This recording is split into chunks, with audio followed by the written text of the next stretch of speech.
కడప జిల్లా పులివెందుల నియోజకవర్గంలో దారుణం చోటు చేసుకుంది. ఓ వీఆర్ఏ ఇంటిని దుండగులు డిటోనేటర్లతో పేల్చివేశారు. వేముల మండలం కొత్తపల్లి గ్రామంలో ఈ ఘటన చోటు చేసుకుంది. ఈ ప్రమాదంలో వీఆర్ఏ నర్సింహులు మృతి చెందగా ఆయన భార్య తీవ్రంగా గాయపడ్డారు.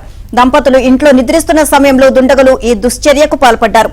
పేలుడు శబ్దంతో గ్రామస్తులు భయభ్రాంతులకు గురయ్యారు.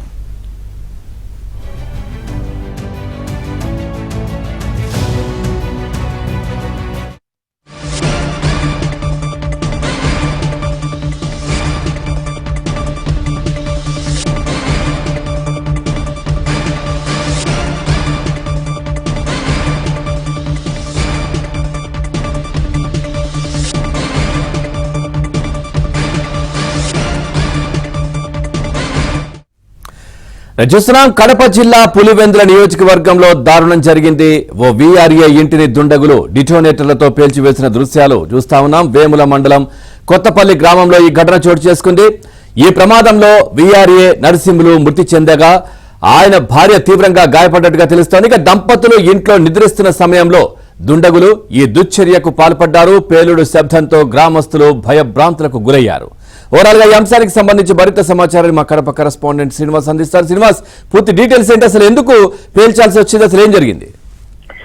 పవన్ పులివెందుల నియోజకవర్గంలో దారుణం జరిగింది. వేముల మండలం కొత్తపల్లి గ్రామంలో రాత్రి నిద్రిస్తున్న సమయంలో తెల్లవారుజామున డిటోనేటర్లతో దుండగులు ఒక ఇల్లు పేల్చడం జరిగింది. ఆ ఇల్లు ఆ గ్రామానికి చెందిన వీఆర్ఏ నరసింహులు ఆయన భార్య ఇద్దరు కలిసి దంపతులు ఇద్దరు నిద్రిస్తుండగా ఈ ఘటన జరిగింది. సో మొత్తం మీద పోలీసులు రంగప్రవేశం చేసి విచారిస్తున్నారు. అయితే అది పులివెందుల ప్రాంతంలో ఆ గ్రామాలన్నీ కూడా ఫ్యాక్షన్ గ్రామాలు. అయితే ఫ్యాక్షన్ అతని సొంత నరసింహులు వీఆర్ఏ నరసింహులు సొంత గ్రామం కూడా అదే.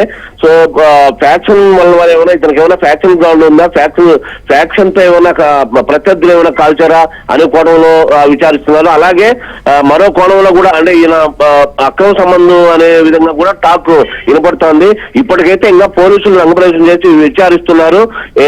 ఇతర కారణాలు ఏమైనా ఉన్నాయా లేకపోతే ఫ్యాక్షన్ అనుకుంటే ఫ్యాక్షన్ అతనికి ఆ గ్రామంలో ఫ్యాక్షన్ ఏదో లేదని పోలీసులు తేల్చడం జరిగింది. సరే వేరే ఇతర కోణాల్లో కూడా మొత్తం విచారిస్తున్నారు.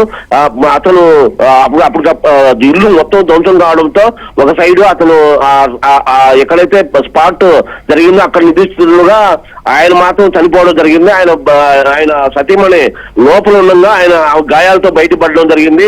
సో మొత్తం మీద అయితే దారుణమైన ఘటన. దీనిపై లోతుగా పోలీసులు విచారిస్తున్నారు. అటు ఫ్యాక్షన్ కోణంలో అటు ఇతర కారణాలు ఏమైనా ఉంటాయని మరి కొద్దిసేపట్లో అన్ని తెలిసే అవకాశాలు ఉన్నాయి. పవన్ రైట్ శ్రీనివాస్, అంటే ఆయన సతీమణి ఏమైనా మాట్లాడే పొజిషన్ లో ఉందా? మాట్లాడిందా? అసలు ఎవరిపైన అనుమానం వ్యక్తం చేస్తున్నారా? వాళ్ళ కుటుంబ సభ్యులు ఎవరైనా మాట్లాడారా? అది ఇప్పటికైతే ఎవరు మాట్లాడలేదు. ఎందుకంటే ఆ గ్రామంలో ఆమె కూడా మాట్లాడే స్థితిలో ప్రజెంట్ లేదు. ఆసుపత్రిలో చికిత్స పొందుతోంది. ఇప్పటికైతే ఆ గ్రామస్తులు చెప్పడం ఏంటంటే వాళ్ళకైతే ఫ్యాక్షన్ బ్యాక్గ్రౌండ్ అయితే ఏం లేదు. సో అతను ఏదో ఇతర కారణాలు అనేది తెలుస్తోంది. ఇతర పోలీసులు చెప్పడం ఏంటంటే ఇతర అక్రమ సంబంధం అనే విధంగా చెప్తున్నారు. వాళ్ళు గ్రామస్తులు కూడా ఇంటి పక్కన కావచ్చు, గ్రామస్తులు కూడా ఫ్యాక్షన్ అయితే కాదు, ఇది వేరే కారణాలు ఏదో ఉంటాయి.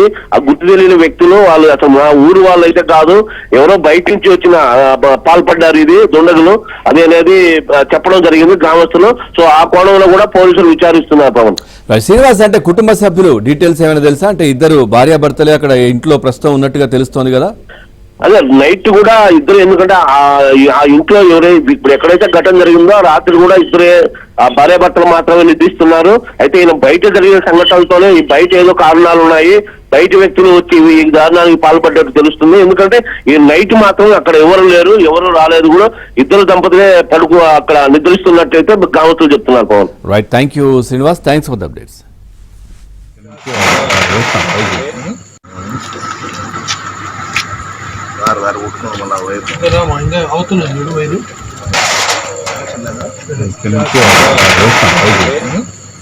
పైకి